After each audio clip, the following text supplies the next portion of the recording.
போகலாமா? அவர் பார்த்துருப்பீங்க அந்த படத்தை. எப்படி அவர் அதை உள்வாங்கிக்கிட்டு முதல் படத்திலே அவ்வளவு நேர்த்தியாக அது நடிச்சிருக்காருன்னு சொல்ல முடியாது. அவர் காது கேட்காம நடிக்கணும், ஆனால் எல்லாமே பொருத்தமில்லாமல் பேசணும். என்ன சொல்கிறாங்க அப்படின்னு. அப்போ அவர் போகலாமா, இந்த கடைசி விவசாயின்னு ஏன் மணிகண்டன் பேர் வச்சுருப்பாருன்னா, அவ்வளோதான், விவசாயத்தை விட்டு எல்லாம் வெளியேறிட்டோம், அவர் தான் கடைசி விவசாயி. அப்போ என்ன ஆகும்னு நீங்கள் நினச்சிக்கணும். ஒரு நாட்டில் ஒரு விவசாயி வாழ்கிறான் வளர்கிறான் என்றால் அந்த நாடு வாழுது வளருது என்ற அர்த்தம். ஒரு நாட்டில் விவசாயி வாழ முடியாமல் சாகிறான் என்றால் அந்த நாடு இல்லை சுடுகாடு என்று அர்த்தம். அப்போ அதை விளங்கிடணும். இப்போ நம்ம விதையை தொலைச்சிட்டோம். நீங்கள் ஒரு வேளை விவசாயம் செஞ்சு மீட்டூராக்கம் செஞ்சு வாழ்ந்துடலாம்னு நினச்சா கூட உங்ககிட்ட விதை இல்லை. உங்களுக்கு புரியுது நினைக்கிறேன். நெல் கிடையாது, கத்திரி விதை கிடையாது, தக்காளி விதை கிடையாது, எல்லாம் சின்சாண்டோ மான்சாண்டோ நிறுவனத்துக்கிட்ட இருக்குது. அவன் ஒரு விதை கொடுப்பான், 1 கிலோ தக்காளி விதை 5000 வாங்கிட்டு வந்து விதைப்போம். அது முளைக்கும் பூக்கும் காய்க்கும், ஆனால் அதுக்குள்ளே விதை இருக்காது. நான் மறுபடியும் விதைக்க வேண்டியது தான் போகணும். இந்த மாதிரி சூழலில் இருக்கிறது தான், அதை உணர்த்துறதுக்கு தான் கடைசி விவசாயி என்று பேரை வச்சு அந்த படத்தை எடுத்தார். ஒரு சிறந்த படம். நான் 2 முறை பாராட்டி அதுக்கு அறிக்கை கொடுத்தேன்.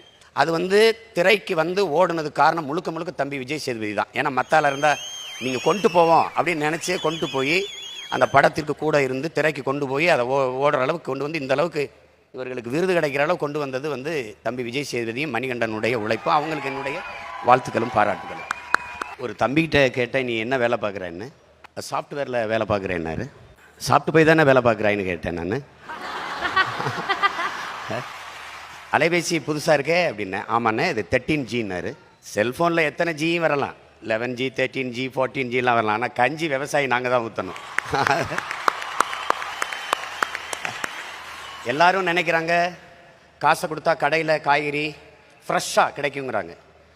ஆனால் அந்த காய்கறி கடைக்கு வர்றதுக்கு தொலைதூரத்தில் ஒரு விவசாயி வெயிலில் காஞ்சி மழையில் நனைஞ்சி ரத்தம் வேர்வையாக உடம்பில் ஊற்றி உப்பு பூக்க கண்ணு மொழி பிதுங்க கண்ணச்சதை தொங்க வெம்பாடு பட்டு உழைச்சா தான் உங்களுக்கு காய்கறி கடைக்கு வருது, அரிசி பருப்பு வருதுங்கிறத கவனத்தில் வச்சுக்கணும். விண்வெளியில் பறக்கிறோம், வானூர்தியில் பறக்கிறோம். வளர்ச்சி வானூர்தியில் போகிறவனுக்கும் பூமியில் இருந்தால் சோறு போகணுங்கிறத கவனிக்கணும். நீங்கள் எந்த நாட்டிலையும் கார் இல்லை செல்ஃபோன் இல்லைன்னு புரட்சி வந்ததில்லை. ஆனால் நீரும் சோறு இல்லைன்னா அங்கே புரட்சி வராமல் இருந்ததில்லை.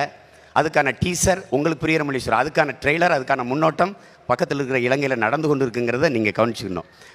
நீங்கள் கொரோனா வந்தது, காசு இருந்தது, யாரும் நகை கடைக்கு போய் நகையை வாங்கி வைப்போம்னு நினைக்கல, ஜவுளி கடைக்கு போய் புதுதாக துணி எடுத்து சேமிப்போம்னு நினைக்கல, ஷோரூமில் போய் புதுசாக கார் வாங்கிட்டு வரும்னு நினைக்கல.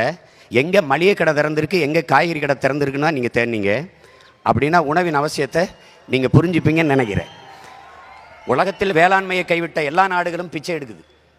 நீங்கள் தொழில் வளர்ச்சிங்கிறீங்க. தொழில் வளர்ச்சி, வேலை வாய்ப்பு, வேலை பார்த்தா சம்பளம் கிடைக்கும். சம்பளத்துக்கு என்ன செய்வீங்க? நல்லா சாப்பிடுவீங்க. சாப்பாடு எங்கேருந்து வரும்? யார்ட்டையும் பதில் இல்லை. விவசாயத்தை படிக்காதவன் செய்கிற தொழில் என்று நினைக்கிறீங்க. விவசாயம் தொழிலே கிடையாது. அது நம் பண்பாடு, நம்முடைய வாழ்வியல் என்பதை நீங்கள் புரிஞ்சுக்கணும்.